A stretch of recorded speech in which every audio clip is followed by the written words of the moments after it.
In this video, I'm going to talk about Spring Cloud Config Server. So we will review about the Spring Cloud Config Server concept, and we will talk about why we should use a Spring Cloud Config and what is the architecture of a Spring Cloud Config, which has two common architecture. One of them is pull-based and another one is push-based. And we also talk about when it's better to use config server and when it's not good to use a Spring Cloud config server. So let's get started. First of all, let's talk about what is the Spring Cloud config server exactly is. The Spring Cloud config server is a configuration management system that centralizing your configuration and abstracting away the configuration sources from your microservices. So what does it mean? It means that you can store your configuration inside some services like Git repository or Vault or any other sources like database and present it to your application, and your application doesn't care about where the configuration comes from, and it can access to all of your configuration without thinking about where the configuration actually stores. It's part of the Spring Cloud config framework, so obviously you can use it inside an Spring Boot framework, for example, a Spring Boot 2 and a Spring Boot 3, but it's also possible to use it in other languages like Node.js, Python, or any other frameworks. It's designed for microservices architecture, and it's better to use it in a microservice based. Okay, why we should use a Spring Cloud config server? What's the important point about the Spring Cloud config server? I will review four main topics about why we should use a Spring Cloud config server. The first one is it's decoupling the configuration from deployment. What does it mean? You can store your configuration inside the Git repository and send it to your application using a CI/CD pipeline. But it's not so good. Why? Because sometimes you don't just build your application and you just want to update your configuration. It means that let's suppose that you just want to change your configuration, but you don't want to release a new version of your application. So in this case, it's better to not use a CI/CD pipeline for that because it's so heavy, it's so time consuming, and you have to release a new version. But you can use an Spring Cloud config server for abstracting away your configuration from your CI/CD pipeline. Okay, in this slide, I'm going to show you the concept of decoupling the configuration from the deployment. If you want to decoupling your CI/CD pipeline from your configuration management, you have to use a system where the configuration updating is decoupled from your CI/CD pipeline. So what does it mean? It means that you have to use your CI/CD pipeline just for releasing a new version of your application. But about the configuration changes, it's better to use a config server. So when you want to change your configuration, it doesn't need to use any CI/CD pipeline for updating your Kubernetes config map or your Kubernetes secret. It doesn't need to use that. It's better to use a config server for that purpose. In this slide, I have an application called Catalog Service, and it has a simple application.properties file. And when I want to release a new version, I'm going to use a CI/CD pipeline for that purpose. But when I want to change a configuration on the server, it doesn't need to run any CI/CD pipeline, and it's better to use config server to be able to change the configuration on demand. Okay, next topic is about Dynamic configuration update. You can use the Spring Cloud Config Server for dynamically change your configuration without restarting your application. Yes, it's possible. The actual reason is that you don't want to make a downtime for configuration changes. So if you want to just change some of your configuration, you can use a config server and expose your configuration to the application. And when you want to change your configuration, it's possible to change your configuration on the fly without restarting your application. The last topic is about centralized configuration management. What is centralized configuration management? The centralized configuration management is a concept that you can abstracting away the configuration sources from your application. It means that your application doesn't care about where the configuration comes from. The configuration comes from Git repository or Vault, or it comes from a database source or Kubernetes. It doesn't care about that. It just it just it just gets the configuration from the config server, and it doesn't care about where the configuration comes from.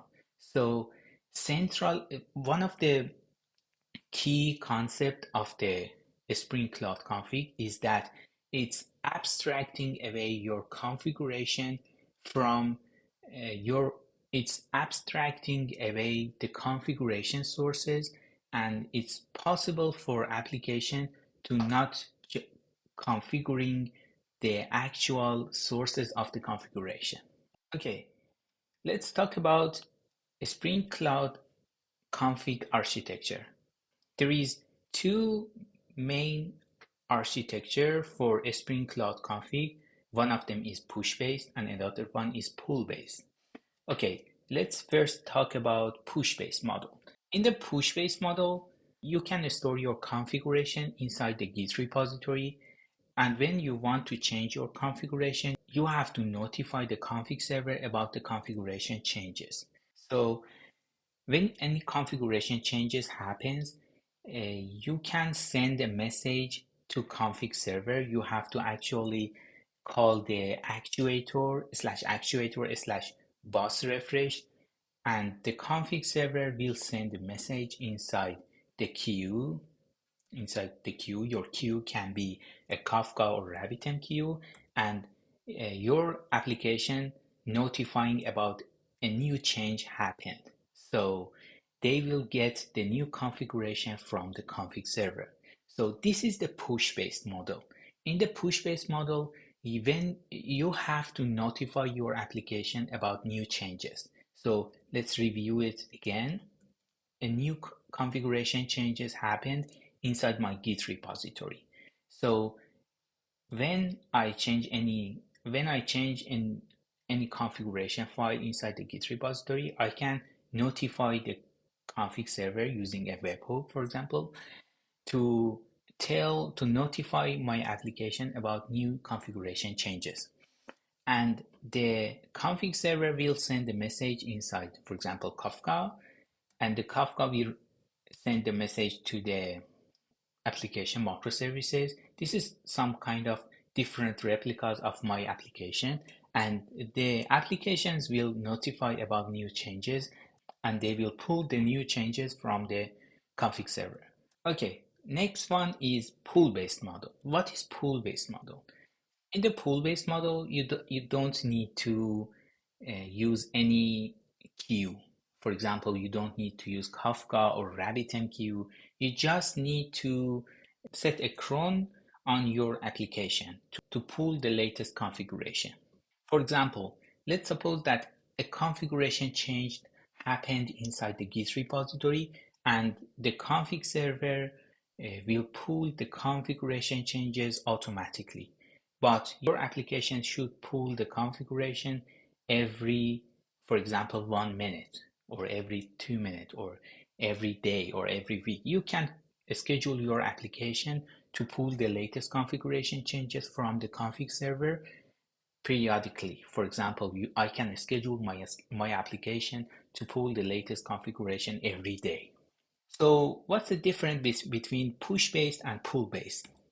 The actual difference between push-based model and pull-based model is that in the pull-based model, you doesn't need to any queue tools like Kafka or RabbitMQ, but inside the push-based model, you have to use a Kafka or RabbitMQ to notify your application about new changes.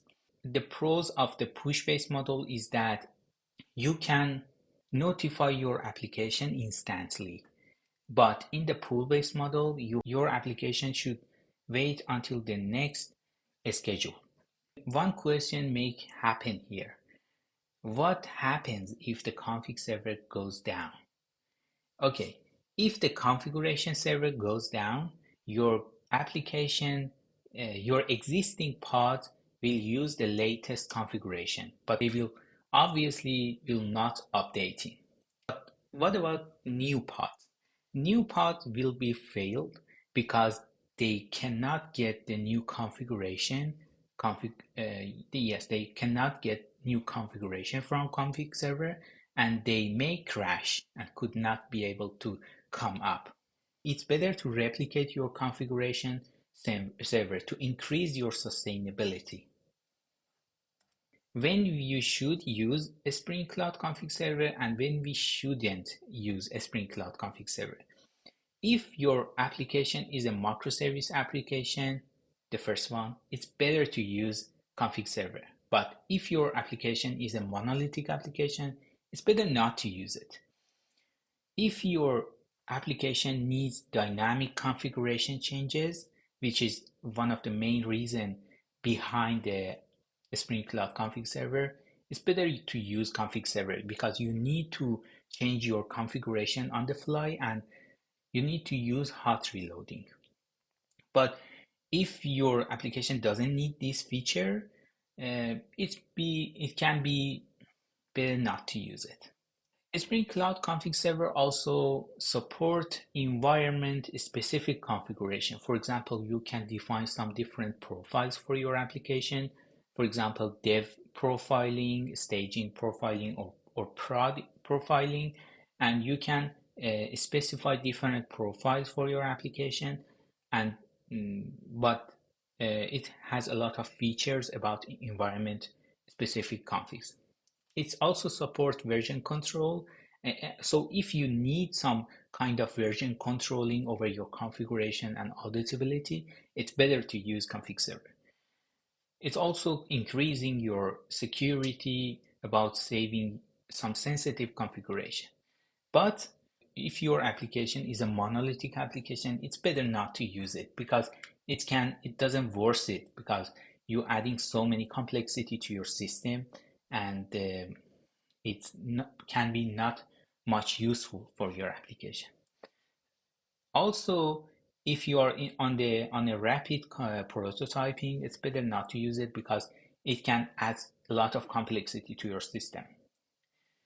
And if your configuration doesn't change as frequently, it's better not to use Spring Cloud Config Server.